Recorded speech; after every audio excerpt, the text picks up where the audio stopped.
হরে কৃষ্ণ, রাধে রাধে। নমস্কার বন্ধুরা। আজকে আমি আপনাদের খুবই গুরুত্বপূর্ণ কিছু প্রশ্ন ও তার উত্তর শোনাতে চলেছি। চলুন শুরু করা যাক। প্রশ্ন: অল্প বয়সে সাধু হওয়া কি ভালো? এর উত্তরে বলতে হয়, শ্রীমদ্ ভগবতে উল্লেখ আছে, কৌমার আচরেত প্রজ্ঞ ধর্মান ভগবতানিহ দুর্লভং মানুষ জন্ম তদপাদ্রুবমতদম। পরম ভগবদ্ভক্ত শ্রী প্রহ্লাদ মহারাজ বলেছেন, প্রজ্ঞাবান ব্যক্তি মানবজন্ম লাভ করে এই জাগতিক অনিত্য সুখের প্রয়াস বাদ দিয়ে কুমার বয়সেই ভাগবত ধর্মে অনুষ্ঠান করবে।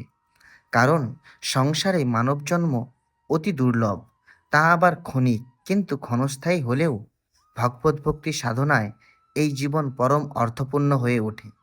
এর পরবর্তী শ্লোকগুলিতে বর্ণনা করা হয়েছে যে মানুষ তার দুর্লভ জীবনটা কিভাবে নষ্ট করেছে।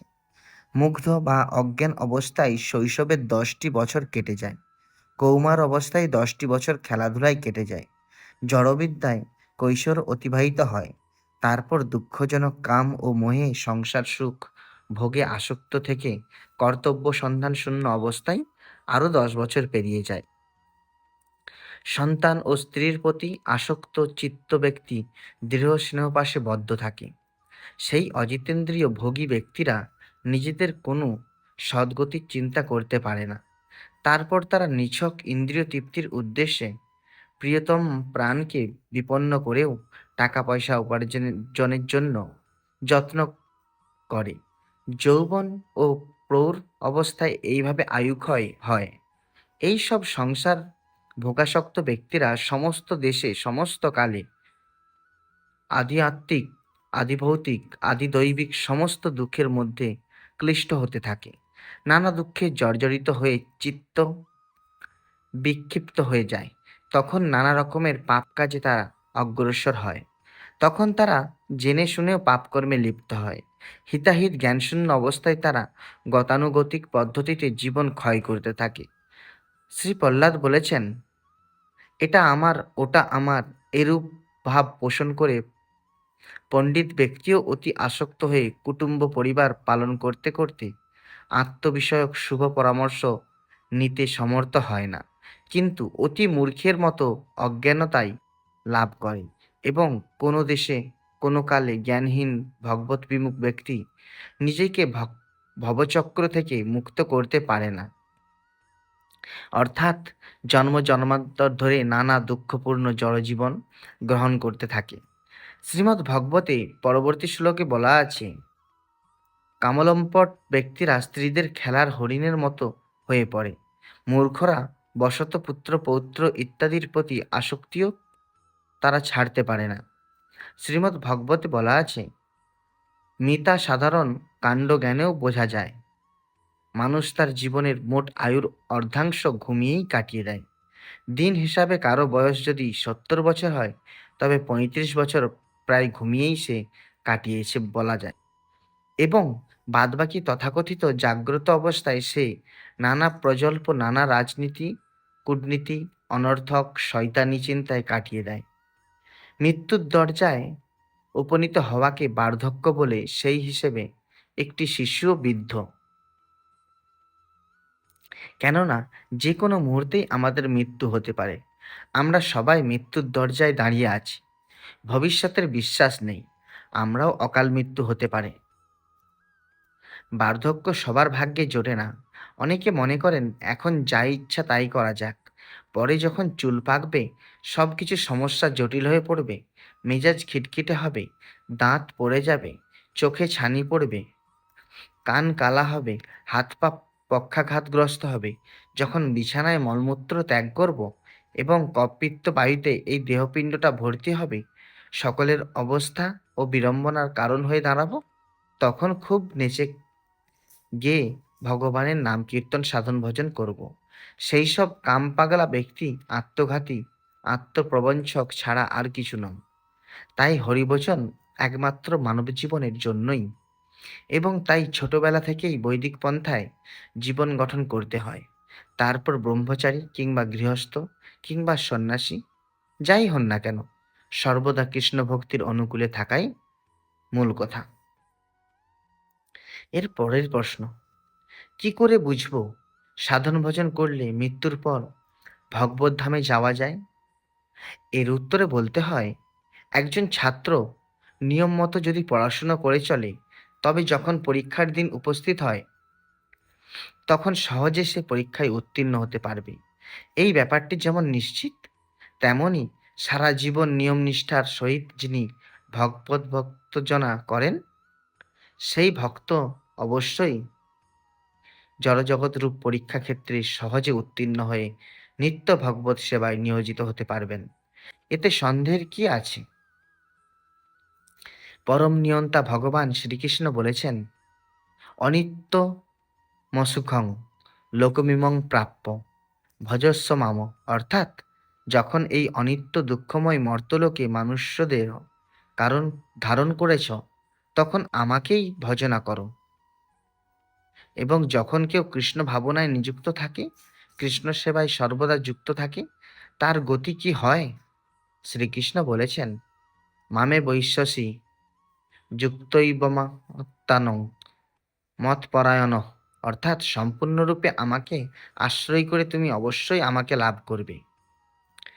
এর পরের প্রশ্ন, জগতে সবচেয়ে আশ্চর্যকর বিষয় কি?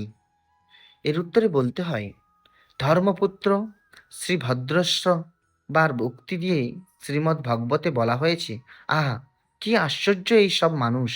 আসন্ন প্রাণ অপহারক ভয়ঙ্কর মৃত্যুকে দেখেও দেখছে না।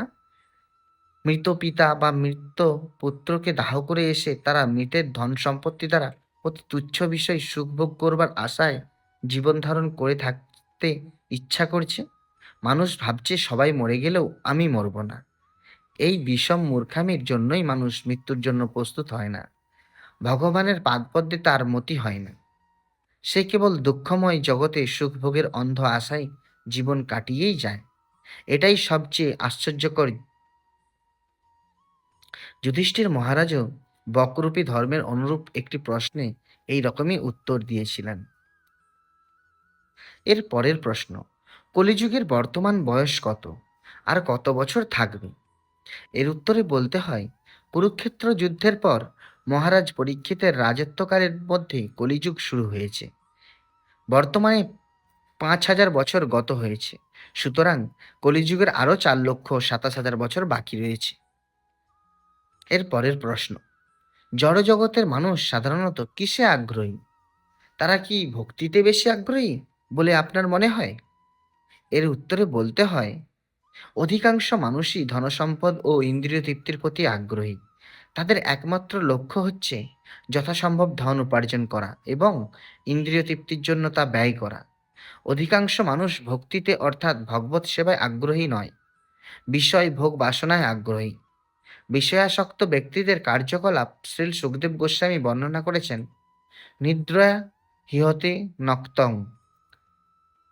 ব্যবয়ান চ বা বয় দিবা চার্থে হয়া রাজন কুটুম্ব ভরেন, বা তারা রাত্রে বেশি ঘুমিয়ে কিংবা মৈথুনাদি কর্মে তাদের সময় অপচয় করে, আর দিনের বেলায় অর্থ উপার্জনের চেষ্টায় তারা ব্যস্ত থাকে।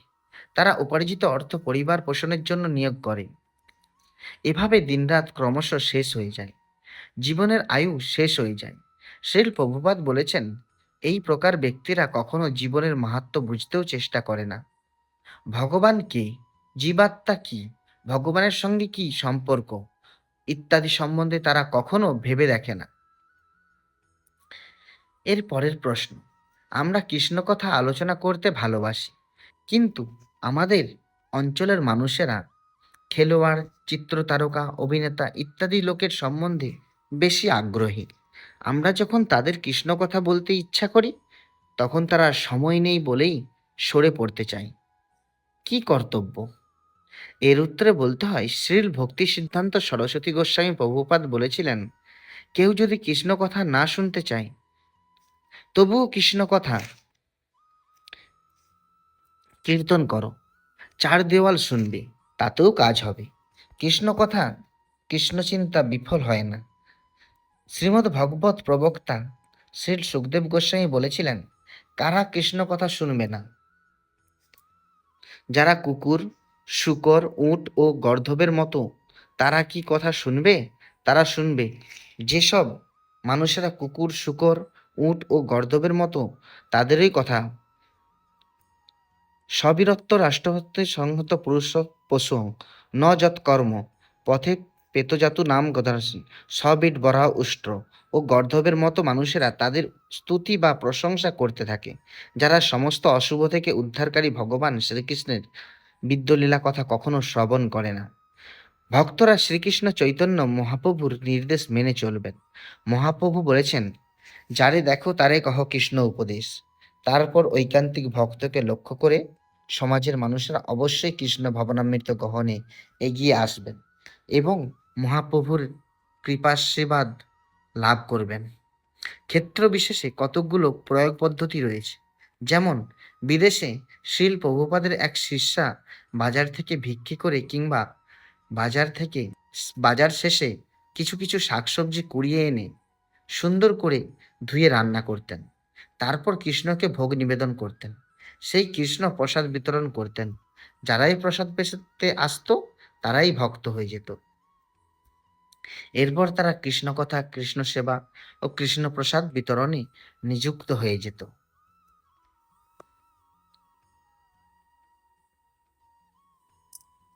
বন্ধুরা, এই ভিডিওটা আপনাদের কেমন লাগলো আপনারা কমেন্টে অবশ্যই জানাবেন। ধন্যবাদ।